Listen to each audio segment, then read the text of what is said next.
Hello everyone, welcome to episode 9. I did mine a lot of endstone here to get helium cells. Regular helium cells are good for the overclockers, and the helium 3 cells will be good for whenever I get fusion.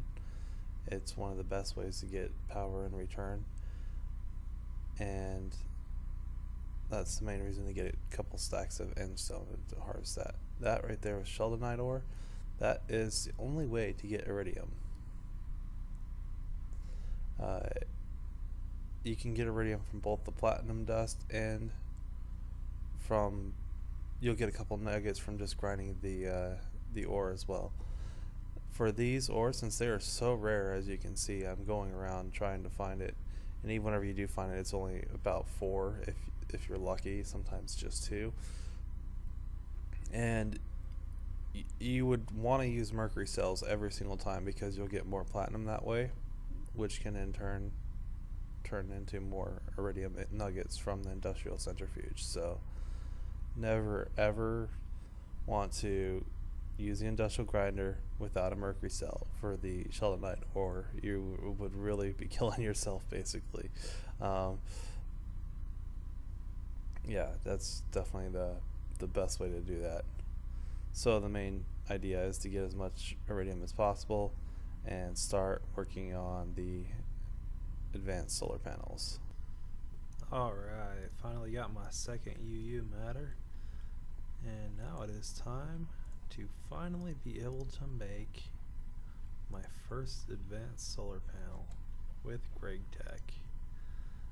This did take quite a bit to make. It's definitely not easy, but I did get it. The hardest part was this UU matter because of the sun radiant part. That basically was 20 million EU to make, which is quite a bit, but I should have it now. Let's see here. Just need a diamond there, and I go grab a solar panel from where my oil is coming from. It looks like that is the best way to do this, is to go get oil and refine it into fuel with void capsules. That seems to be the best thing to do, because you get 3 million power per capsule. So that's definitely enough to get the 2 UU matter to get started. Now I'm gonna go get this and I'll be right back. Okay, and here we have it. Advanced solar panel. I did bring back 6 from the oil refinery because I'm actually going to use this over there and just use the regular ones here to cut down how much is required to get the oil refinery going. Plus it does give a little bit more EU anyway, and it will work even at night now, so it's better in many ways this way.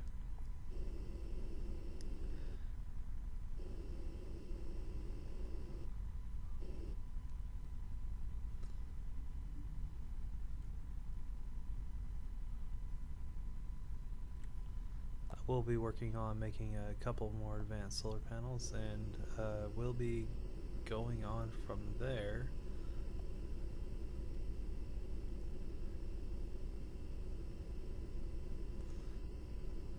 Gonna be making the industrial sawmill probably pretty soon here.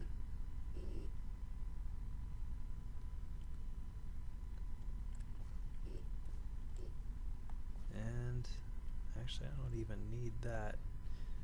Good thing about these, you can just plop it right on top and bam, there it goes.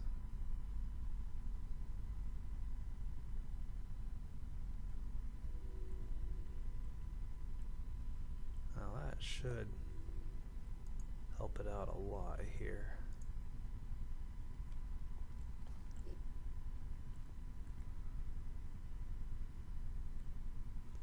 Possible that one might be enough to power both of these,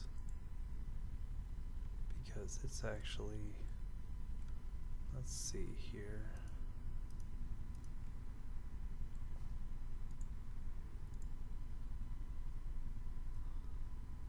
there we go.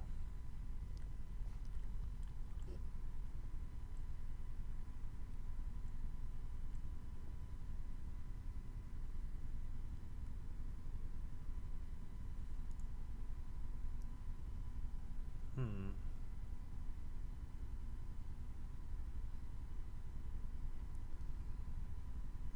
might be better to have this in the middle here.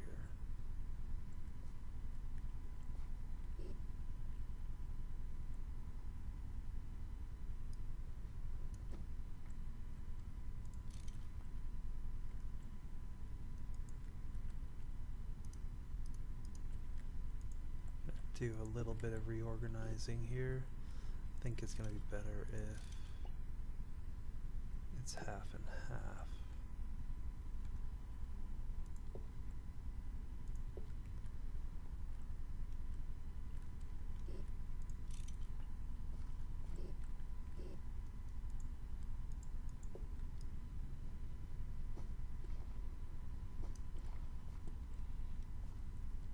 Much more efficient.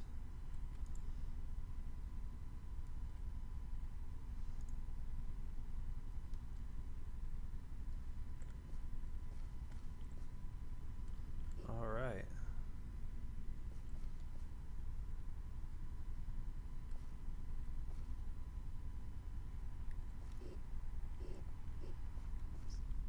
Go to sleep here, see how effective it is during the day.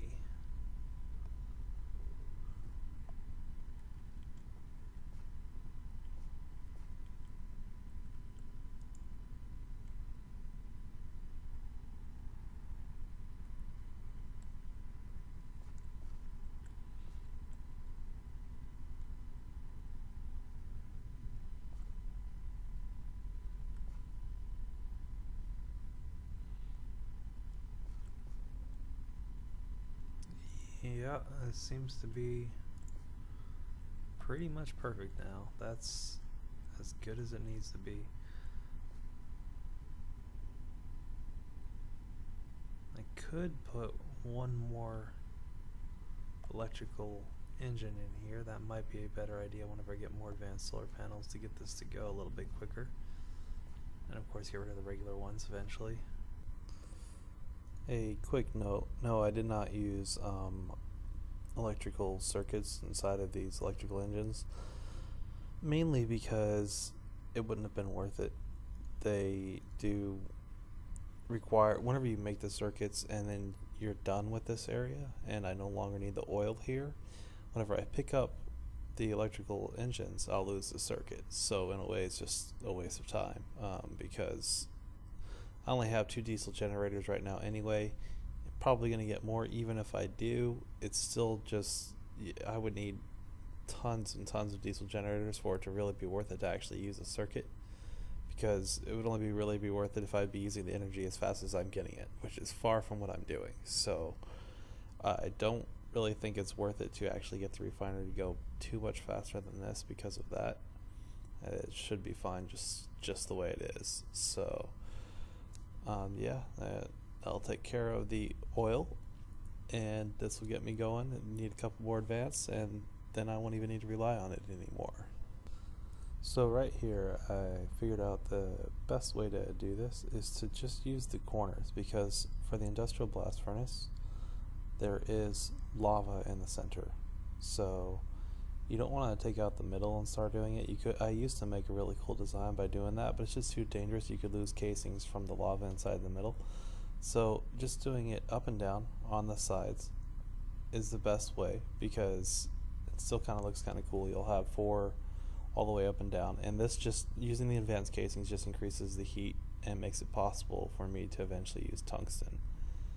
So definitely something you do need to do eventually, because the tungsten is a very good way to do quite a few things. It's one of the best metals in the game.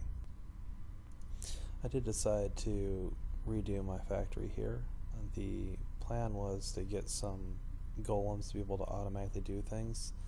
With half of my factory being downstairs, it just was impossible to do that, because some of the machines I needed for the golem to go from one place to another would have been on a different floor. And Golem is a Thaumcraft 3 thing. I do have almost everything researched in Thaum 3 now, and they are a good thing to use. There's been a lot of tasks that I've been having to do manually.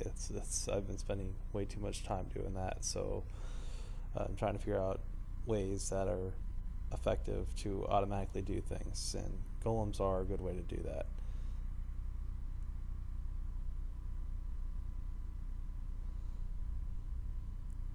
To do a lot of redesigning here, definitely want to use the Omni wrench. Best thing by far. It's the only way you can have 100% chance to get back your IC2 or any block 100% chance without losing components. Like if you destroy the industrial blast furnace with a regular wrench, you're most likely going to get machine parts. You'll lose the industrial blast furnace. So the Omni wrench makes it possible for you to do all of that. Sorry, not the Omni wrench, I meant the Gravy wrench. That's what it's called. It comes from the Gravy mod with the Gravy suit and things like that.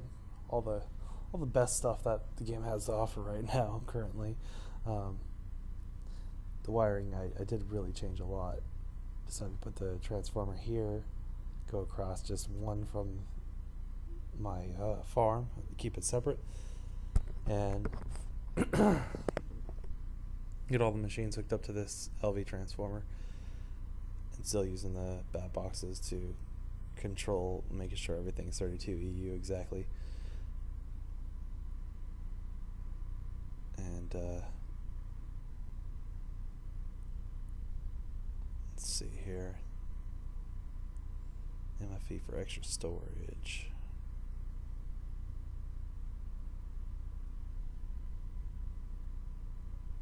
Oops. That's what happens whenever you turn something the wrong way. Luckily it was low voltage, so the explosion was very tiny, didn't do much at all. I did lose a bad box there.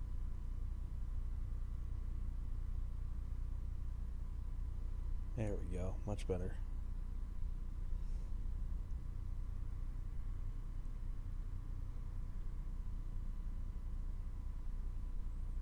Okay. Now all of my main factories upstairs.